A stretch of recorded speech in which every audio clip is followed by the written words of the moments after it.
আসসালামু আলাইকুম, কেমন আছেন সবাই? আলহামদুলিল্লাহ, আমিও ভালো আছি। এই যে আজকে ইলিশ মাছ দিয়ে কচুরমুখী দিয়ে রান্না করলাম। আজকে খুব মজা হয়েছে। আমার বাসার সবাই পছন্দ করে।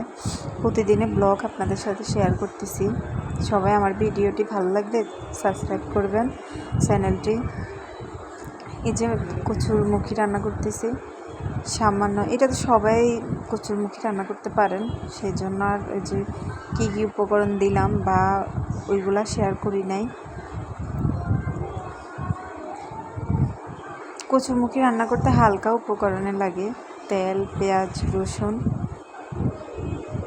হলুদ গুঁড়ো, মরিচ গুঁড়ো,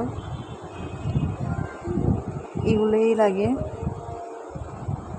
আমাদের নোয়াখালীতে কচুরমুখী সবাই পছন্দ করে।